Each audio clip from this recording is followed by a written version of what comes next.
The topics and opinions expressed on the following show are solely those of the hosts and their guests and not those of W4WN Radio, its employees, or affiliates. We make no recommendations or endorsements for radio show programs, services, or products mentioned on air or on our web. No liability, explicit or implied, shall be extended to W4WN Radio, its employees, or affiliates.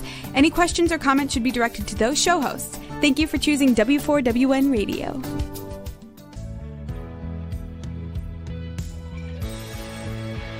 Welcome to Success Secrets Exposed with Sally A. Curtis, where we share stories of challenge, success, and inspiration along with practical tips and strategies to move you forward to your success. And now, here's your host, Sally A. Curtis.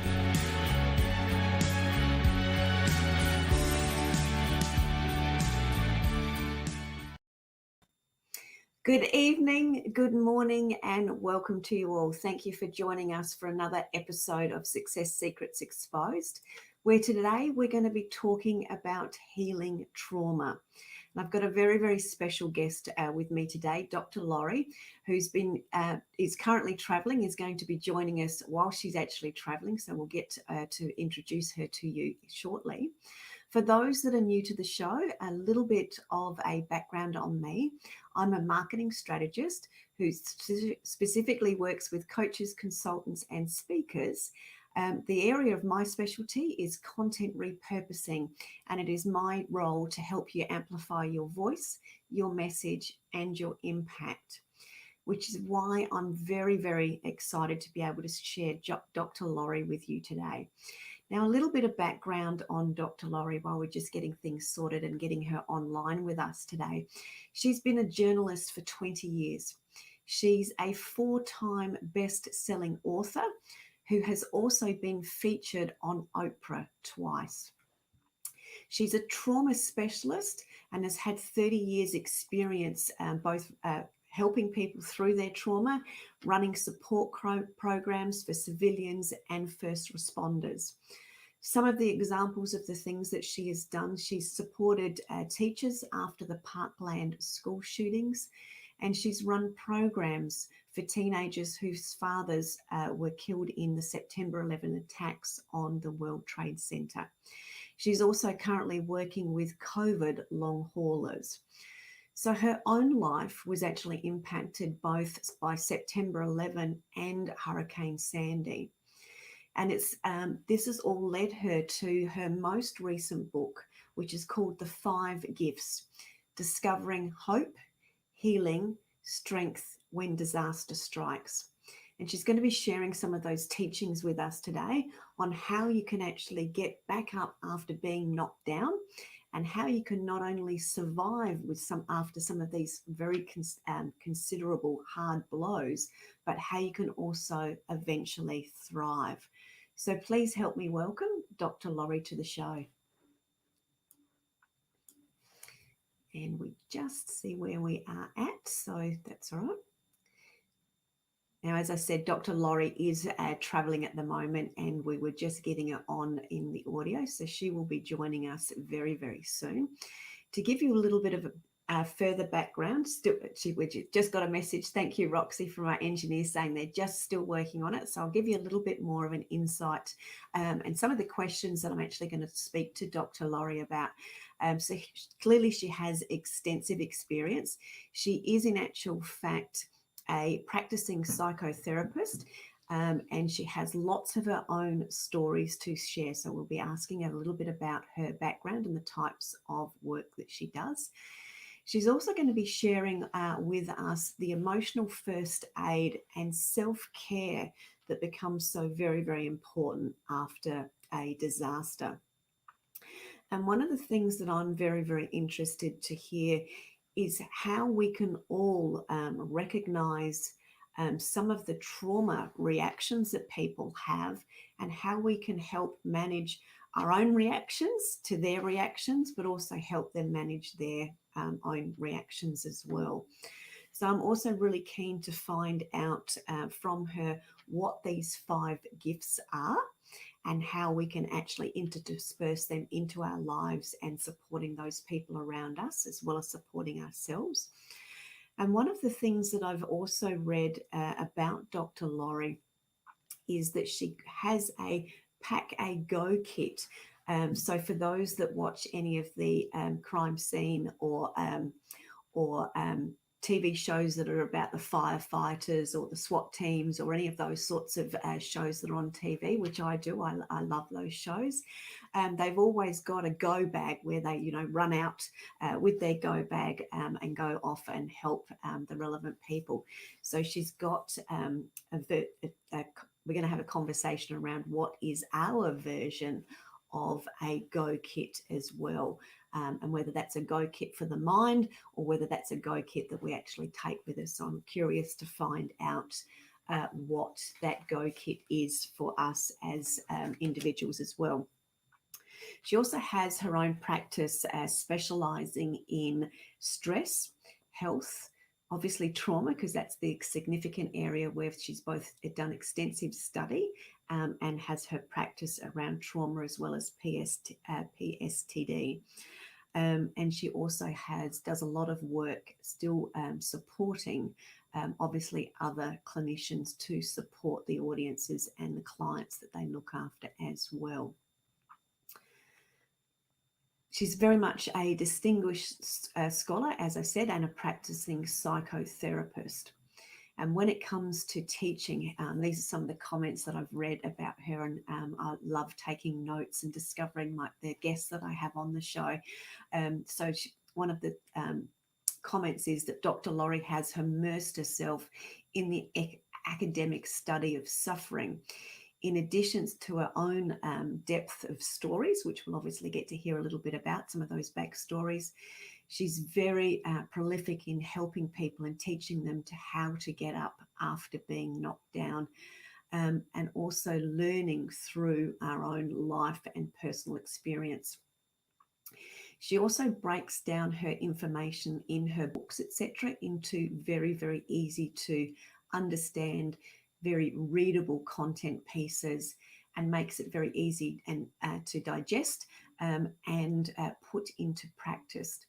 And one of her comments from her many comments around her books is that she touches off with new sunbursts of thoughts as she helps and guides you through what you need to know as it relates to coping and going through whatever the troubling terms are or experiences that you have. But I really love that phrase of creating sunbursts. So we're going to have a fabulous conversation. We're just getting close to getting her on board. As I said, we're very, very lucky to be having Dr. Laurie on the show today, and she is currently travelling, assisting people, etc. as well. Let me see. So some of the, I'm just reading another little message here on some of the feedback as it relates to the books that she's written, and the most recent one here. It provides ideas, insights, tools, and emotional stamina and clarity needed to cope with acute stress responses as well as emotional aftershock. So there's going to be, and she talks about being open to receiving the gifts of humility, peace, empathy, forgiveness, and growth. And these are the 5 gifts that we'll actually get into talking about. So Roxy, if she is in, I'm more than welcome to bring her onto the show. Good morning or good evening to you, Dr. Laurie. How are you? Welcome. I'm fine, but I can't hear you very well. Can you possibly boost your audio? I certainly can. Can you hear me better now? A little bit. Just can you do a little bit more? I'm maxed out now. Okay, that's good. That's good. That's good. But I'll move closer to the microphone. I do appreciate you so much for coming in. Oh, thank you so much. Traveling. Thank you. So I was just giving the audience a bit more of your background and all of the different things that you've done as far as your life experiences, as well as your academic and obviously your practice that you have as well. So I'd love to ask you if you can tell us a little bit about your backstory as to what's brought you to doing all of the fabulous work that you've been doing and the impacts that you've been creating with I'm really not hearing you. I'm so sorry. That's all right. Dr. Laurie, I was just asking if you Okay. could share a little bit of your backstory as to what's brought you to where you are today. Oh, thank you so much. And thank you so much for having me on the show. I really appreciate it. It's a great, great gift. Uh, I was a journalist for 30 years, both 20 years in TV news in London and New York, and a field reporter in South America. And after about 20 years in newsrooms and covering all kinds of disasters and earthquakes and assassinations, which was kind of overwhelming to be in a room with satellite feeds coming in from all over the planet, I came to realize that people who had experienced something catastrophic would need special help and support, because you never see them after you get that close up of the person crying or carrying the baby in their arms. And so, as a result of my having gotten sick with overwork and burnout when I was recovering from 3 years of, I think you call it ME, or chronic fatigue syndrome, we Yes. call it here. I went back to school and I studied psychology. And in 1991, I opened a practice specializing in helping people with stress and health issues and trauma and post-traumatic stress. And Mm. so I've been doing that for the past 30 years. So Yeah. it became my second career. Yeah, beautiful. And when I was reading some extra information on you, you also talked about the lessons that you've learned through your own experience, because I certainly picked up the burnout experience, but you've also been experienced or had your own experience around 9/11 as well as Hurricane Sandy. So can you tell us a little bit about that? And then we'll jump into the work that you do in the book that you've recently written. Well, thank you so much. September 11th, my office was in the FEMA zone. It was a mile and a half north of Ground Zero, and I wasn't in the office that day, but I did start working directly with people who were survivors, witnesses, first responders, and for nearly 3 years, I ran a program for teenagers whose fathers were killed in the towers. And Yeah. we also had programs for their moms who woke up one morning and they had a parenting partner, and then at the end of the day they were single moms. Mm. Yeah, and I also noticed that you did a lot of work with the children and the teens through that process as well. The children and especially the teenagers were it's particularly traumatic because teenagers don't like to be singled out, and Yes. they don't want to be pointed to. And they used to joke about the 9/11 mobile, and are they going to give us T-shirts, and do we have to go? But I started a program that we took them on windsurfing clinics. I was a big windsurfer and a windsurfing journalist as well, and so we had taught them how to windsurf. We taught them how to surf. We took them to sporting events, and they grew together. Yeah, in that experience of where they've come to get they've moved from not wanting to be pointed at or singled out, and I've got a nearly 18-year-old son, so I can sort of relate to some Yeah, of that. yeah. Yeah. But I find it interesting that they've come together through sport, but you've actually, I'm going to use the word normalized. You've normalized their experience by normalizing the activities to help support them. But obviously it wasn't a normal experience, but they've got normality between themselves. Is that how it's actually helped to support them? Yeah, my goal was really to create a kind of activities that they would want to do where they could connect kind of non-verbally with each other and become friends, Yeah. because they didn't need another mom, although I got to be a surrogate mom, which was great because my daughter had just gone off to university, so I was used to having kids in and out of the house. And so it was really a wonderful experience for me. But Yeah. more important, I wanted them to know that they would always be able to be there for each other. Mm, mm. And So yeah, 20 one of years. the Yeah, sorry, sorry. I just want No, to go. say that one of the things that happened is there's the third baseball season that we did together was that the older boys began to coach the younger boys. Oh, lovely. Yeah, so I was just going to ask you, sort of 20 years on, what have you witnessed as it relates to those relationships? And you've just answered that question beautifully. Thank you. Yeah, what other thank things you. did you experience with that? I'm sorry? What other things can you share with that you've experienced through some of those? So I'm asking, what are some of the joyous moments you've also experienced through the processes that you've helped people with? I think that whenever somebody, says to me, I was feeling alone, or I didn't feel that anybody understood what I was going through, especially, we'd say after a natural disaster. I lost my own home in Hurricane Sandy. And because I had worked with the kids after 9/11, I couldn't do the heavy lifting of removing sheetrock, or stripping out your mold. But I was able to do the heavy lifting and kind of helping my neighbors, again, to build support for each other, where they could understand that the horror that they were going through, I think it may be true in Australia, but certainly here, when you deal with, suddenly you're dealing with the government, and you're dealing with insurance companies, and you're dealing with banks, and everybody is giving you conflicting information. And the person you spoke to today will tell you tomorrow, I never said that. And 2 weeks from now, there's a different policy. And 1 week you don't need a building permit, and the next week they're trying to fine you because you don't have a building permit, and you're just trying to survive as a middle-class homeowner.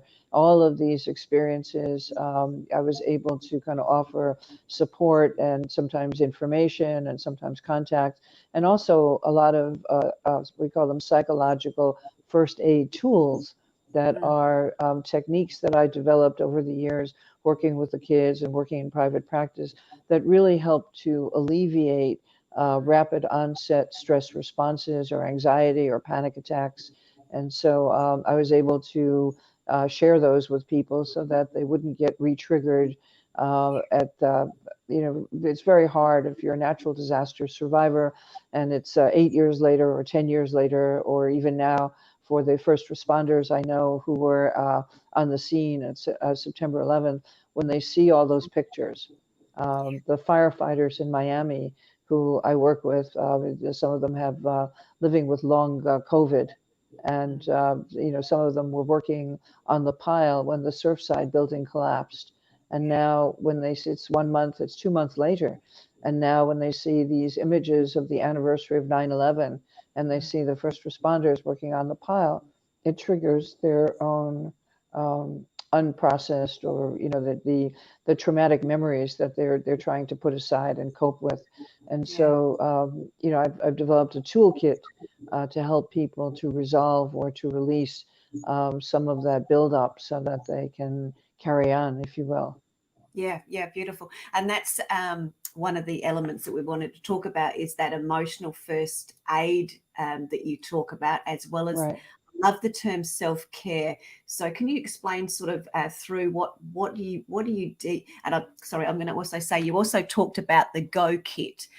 So if you can explore with me both the emotional first aid and the self-care that needs to happen, but also talk a little bit about the Go Kit in emergencies for the mind. Well, those are great. No one ever asks about the Go Kit, so thank you.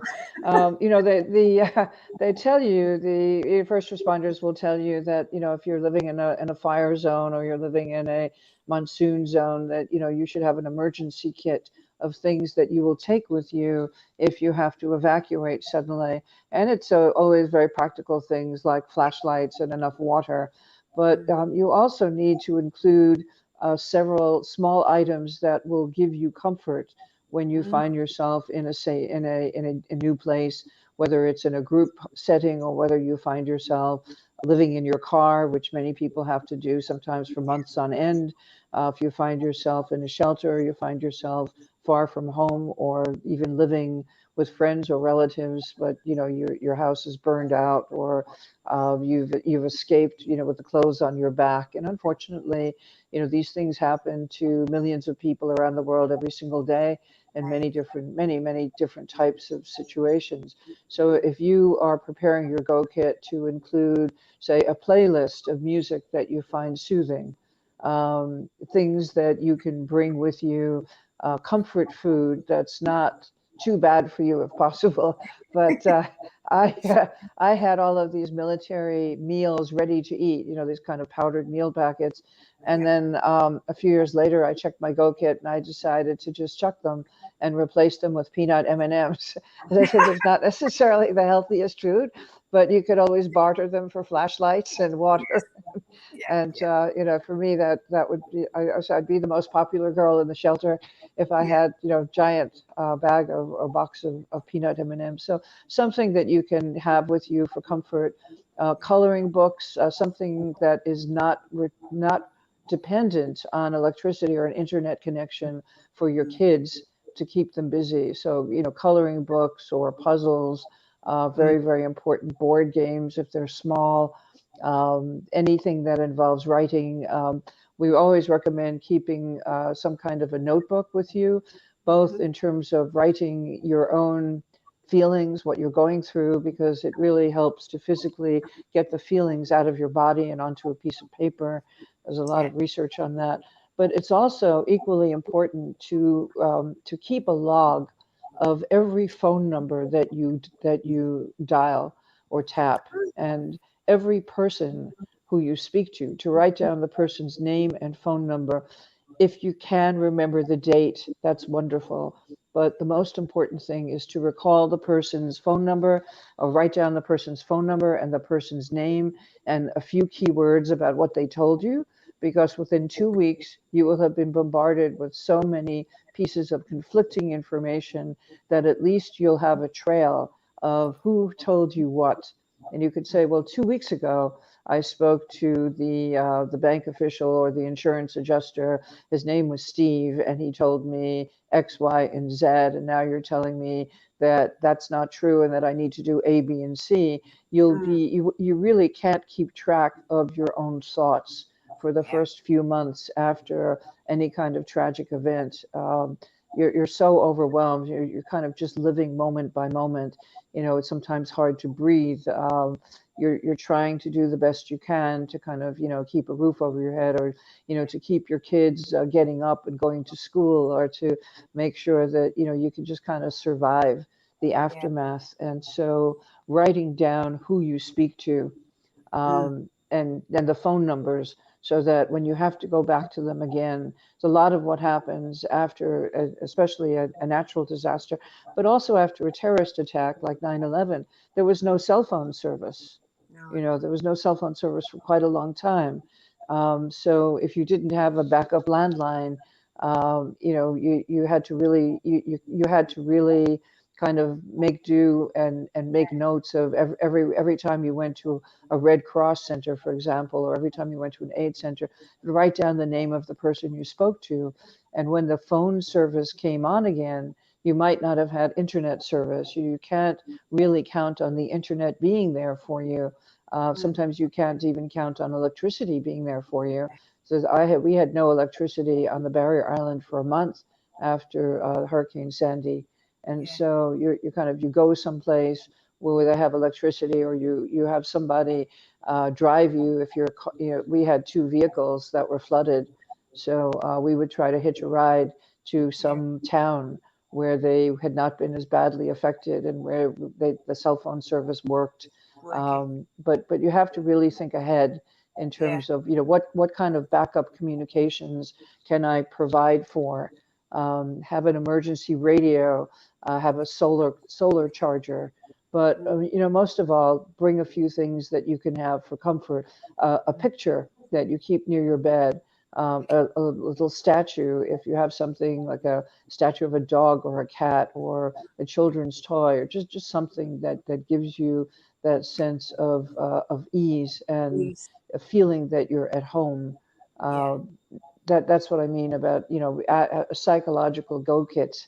Yes. And Yeah. That you makes see what I said? You have a couple of things that you can reach for.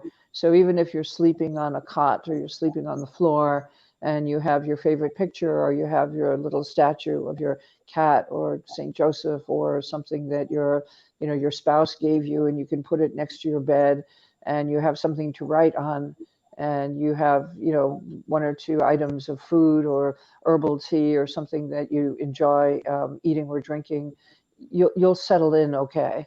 Right. It'll really take the edge off that feeling of being completely uprooted and ungrounded, which is Mm. what we feel after a disaster.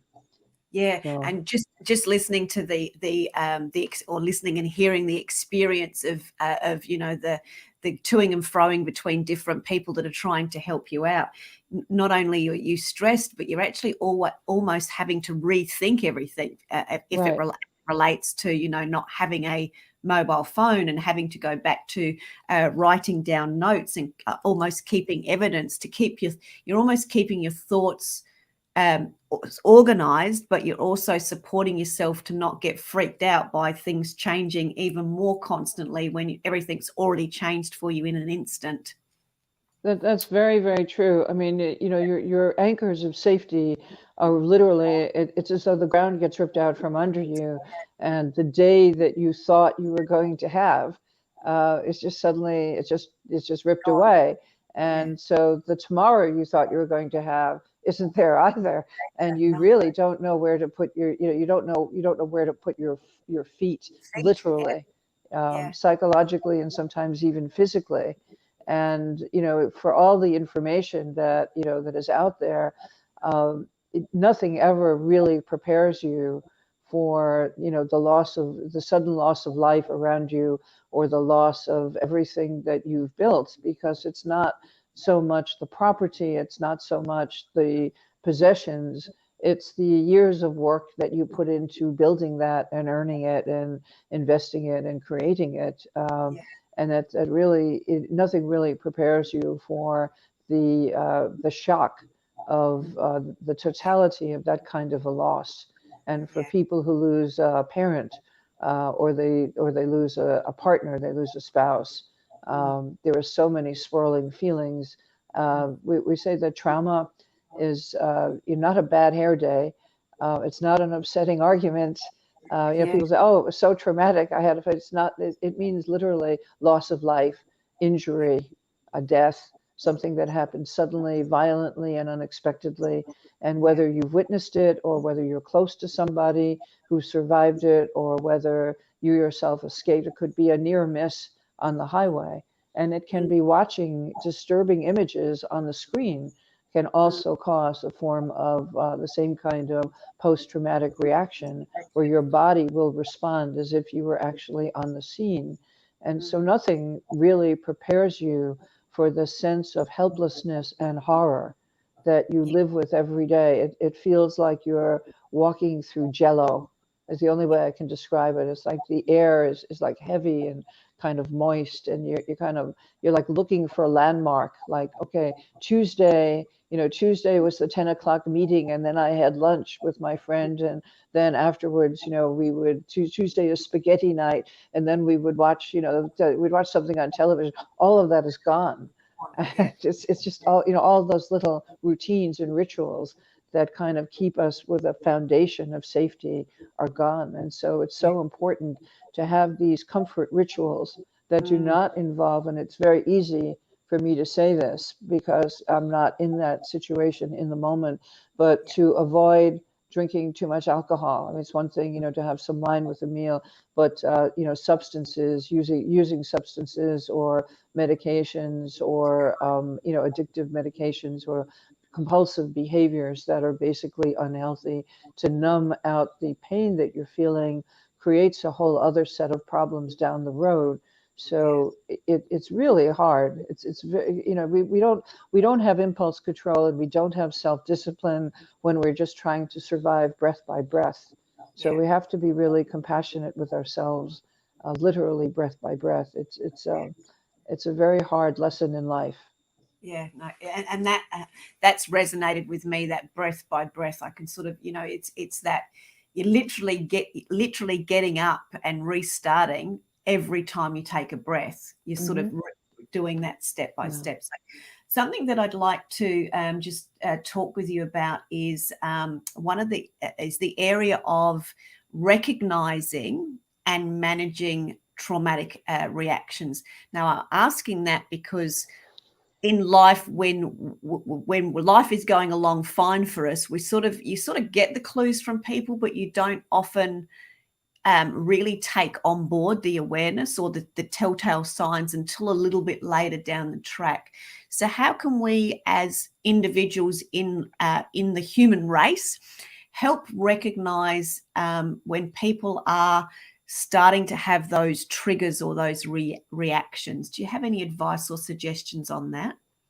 Well, I think it's really important to to know and certainly there are lists available on the internet, but the three main things that to watch for are severe anxiety and kind of phobic reactions, and there's something that we call an exaggerated startle response. So it's that jumping out of the skin when there's a loud noise.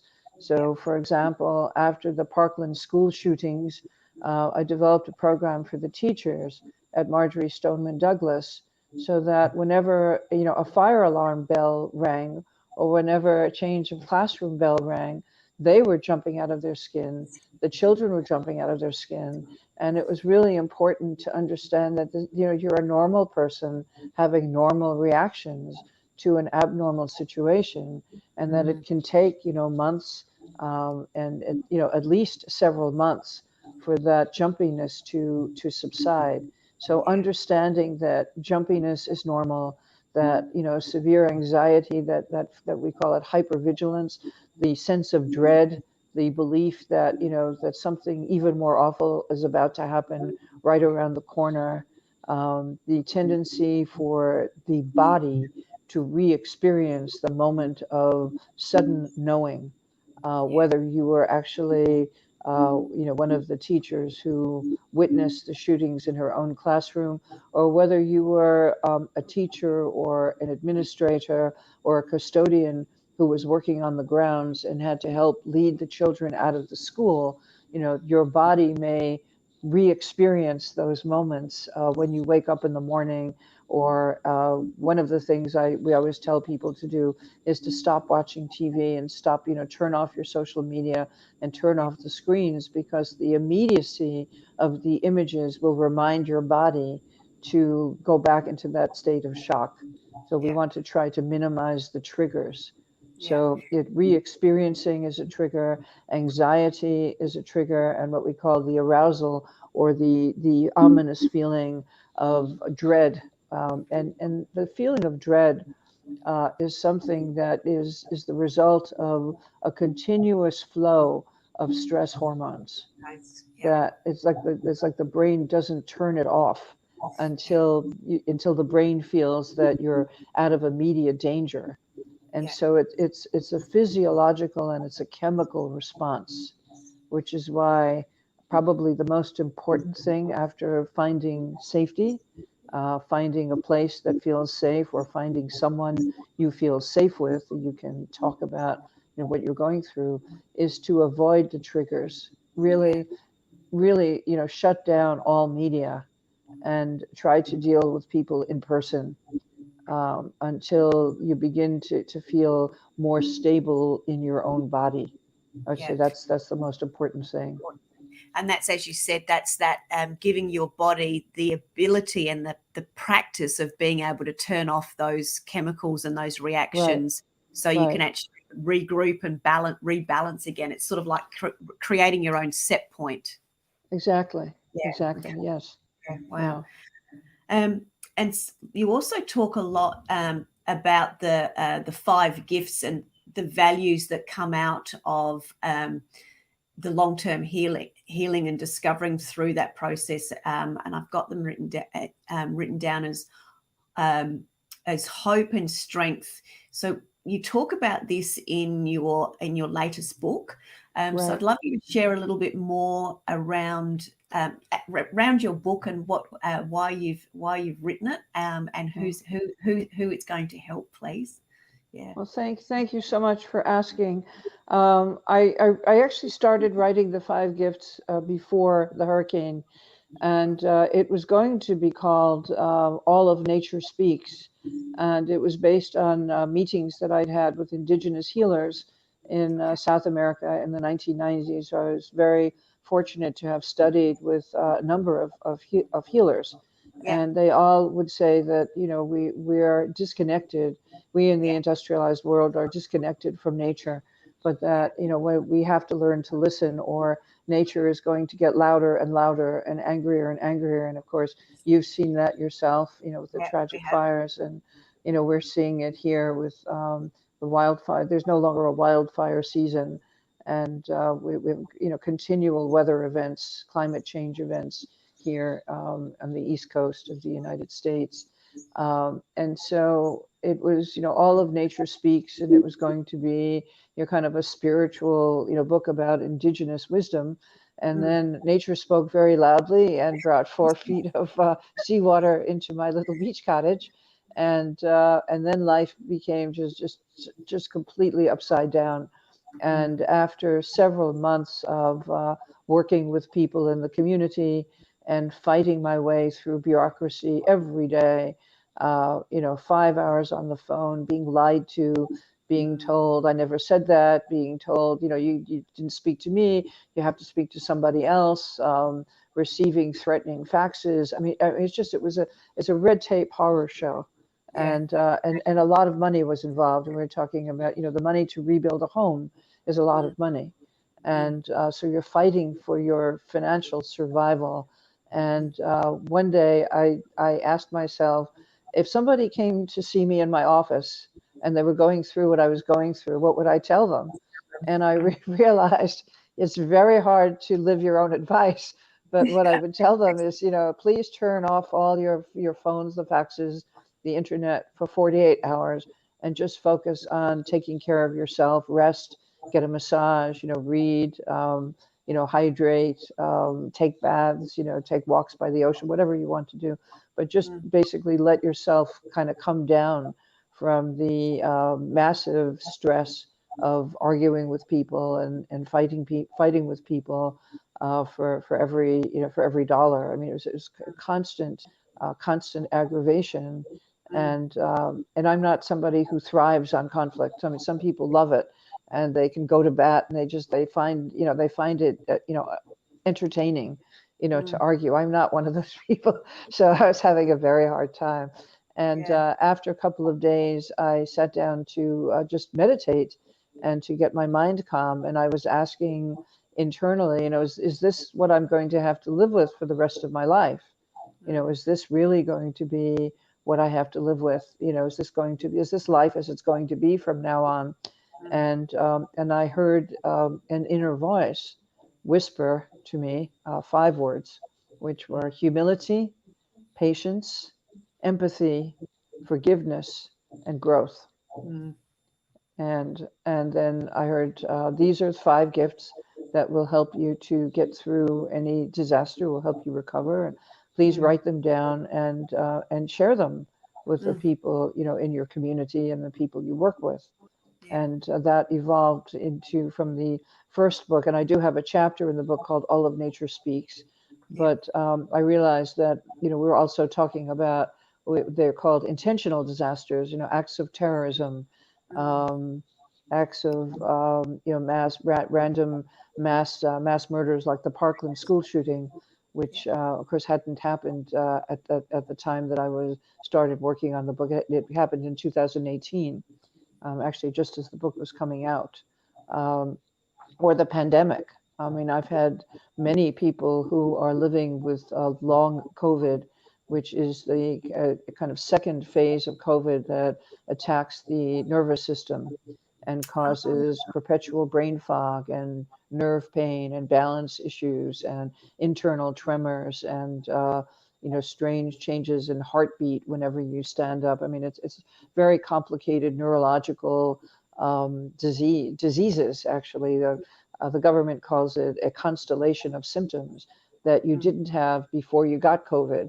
So if you go through the initial phase of respiratory infection and you come out the other side, you may recover, but you may find that 1 or 2 months later, you're suffering from severe nerve pain, or you can't keep your balance. It's hard to walk.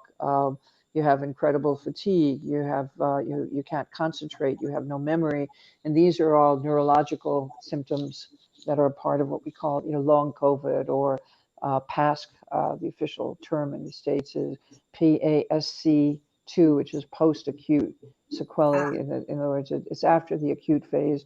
You get that, and about 1/3 of people, they think the World Health Organization estimates that 1/3 of people around the world who get COVID will develop the long COVID constellation.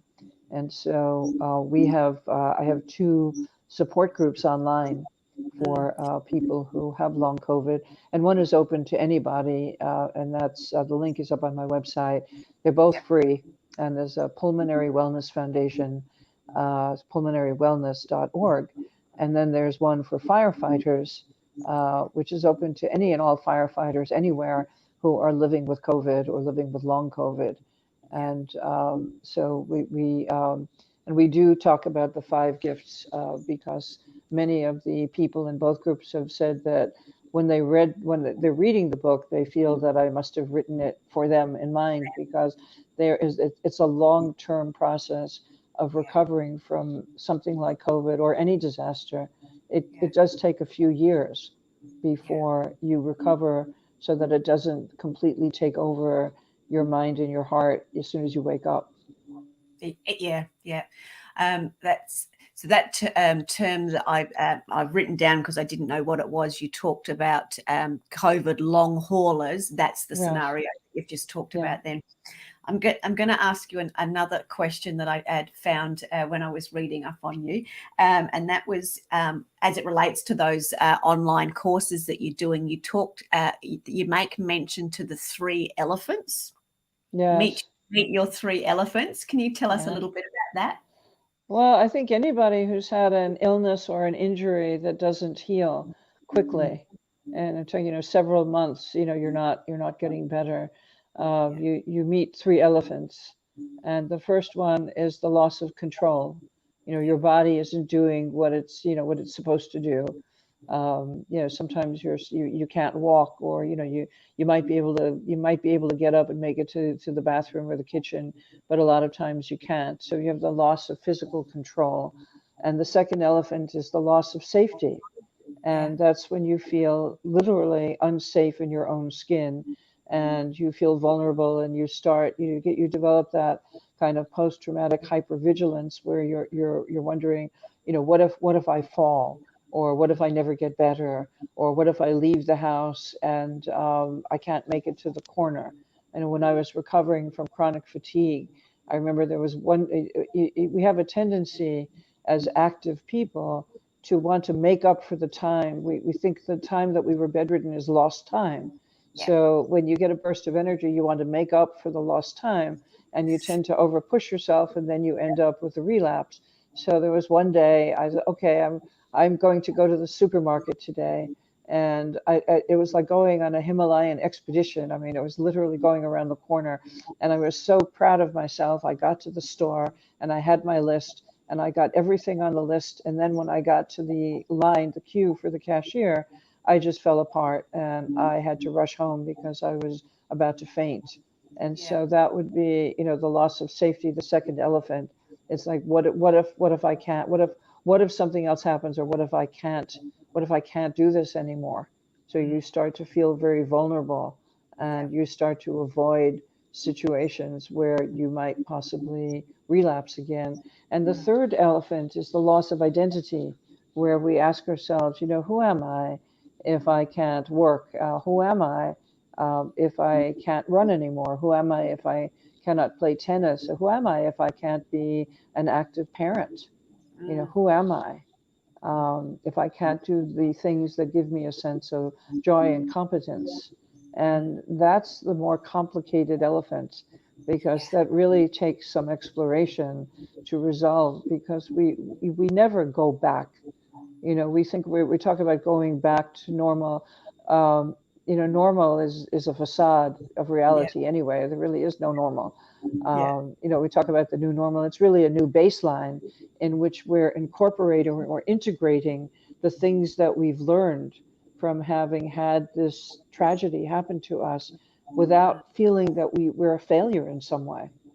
And to accept that it's going to take time. We're going to have to explore, what are my new strengths? and what are my new limitations, and how can I develop or design or create a new way of balancing, say, my need for rest with my need for activity, or my need to work with my need to take care of my health. Yeah. So it's incorporating what you've learned so that you can literally grow a new sense of confidence and Yes. competence and Yeah. identity, but not feeling that you're comparing yourself to who you used to be, because we'll never be who we were before, Yeah. and that's Um, not a failure. no, no. It's not a failure.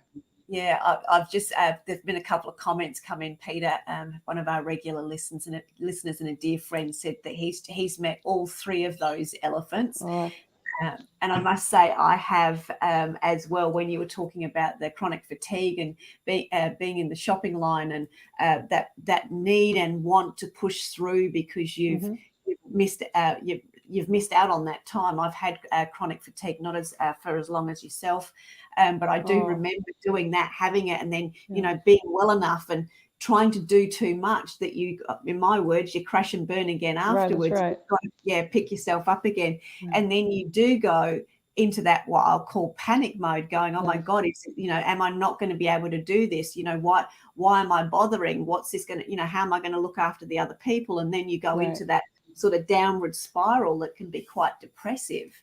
So there was a lot of resonance then with those three elephants, that's for sure. So thank you for sharing that with us. Of course. And people can find you, and we've been popping your website up on the ticker so people can see that there, but they can find your book on Amazon. Yes, they can find the book on Amazon. It's also available as a Kindle, as an ebook, and it's now an audio book as well. So we have a very lovely professional narrator reading the book. So, lovely. Yeah. And if people, just to reiterate the invitation, if people are first responders or are experiencing with the COVID scenario, you do have those support groups that are online that I also saw on your website, which is where I found out about the three elephants. So there's lots of information that you can find and support and connect with Dr. Laurie via her website, but also you can find her on LinkedIn as well. So just as a bit of a recap, as we come sort of getting close to a close, it's about remembering the 5 gifts. It's also about having a prepared go kit, and I watch all of those shows, so I sort of was familiar with the go kit. But what really stood out for me was putting those personal elements in there that make it help make you feel safe. And I would have never thought of things like your music playlist, your comfort foods. I knew straight away that my son Rory would want his jar of peanut butter, as well as colouring books. And I love you talked about writing the notebook. Initially, I thought it was to dump your ratty thoughts in it, but it was more about a book as well as a book to stack the evidence so you know who you've spoken to, so you're not having to try and remember that and over confusing yourself. So I think that was some great tips in a way to support yourself. Just as we close out, as we start to come to the last couple of minutes, Dr. Laurie, is there anything else that you'd like to share with us that we need to know about either you or the support work that you do, or best ways to support ourselves? Well, anybody can contact me through my website, which is laurienadel.com. So, please feel free to shoot me an email. If you'd just like to comment or connect, I'd be very happy to hear from you. If there are any firefighters specifically who are living with long COVID, again, please shoot me an email through the website. And we welcome all firefighters. Right now, we're at a monthly group, but we may go back to weekly or bi-weekly. But right now, it's once a month, and we welcome all firefighters who are living with the pandemic themselves. And if you're listening and you're going through a hard time, my heart really goes out with you. It goes out to you, but you are stronger than you know. And so you will get through it. Yeah, beautifully said. And I love also what you said about as you go through and experience the 3 elephants and you have that growth, to then not get stuck in the comparison of what was. It's all about what it now is, and taking that opportunity to grow into the new version of you with your new strengths, and whilst you overcome the new challenges. So that's the gift of growth. That's the fifth gift, is the gift of growth. Yeah, well said. Thank you very, very much, Dr. Thank Laurie. you. Sorry about the tech problems at the beginning, but I really appreciate your patience, and it's wonderful. Thank you so much for inviting me to be on your show. It's a great gift for me. Oh, thank you. It's been my pleasure, and I'm always like to be adaptable, and we've got great support with Roxy, who's our engineer, who's got Roxy, thank you. Yeah. So thank you. And we've got comments in the chat that people are saying here. And growing into the new is a powerful perspective. So I think if that's one great takeaway lesson, is growing into the new and taking on that new perspective. So Dr. Laurie, thank you very, very much. Thank you very much, audience, for listening to us. And we will see you again next week for another episode of Success Secrets Exposed. Have a great week ahead. Thank you so much. Thank you, Dr. Laurie. Thank you. Bye-bye. That's it for this week's episode. Thank you so much for joining us. I trust you got some inspirational tips to move you forward. See you next Thursday at 7 p.m. Eastern for more Success Secrets Exposed.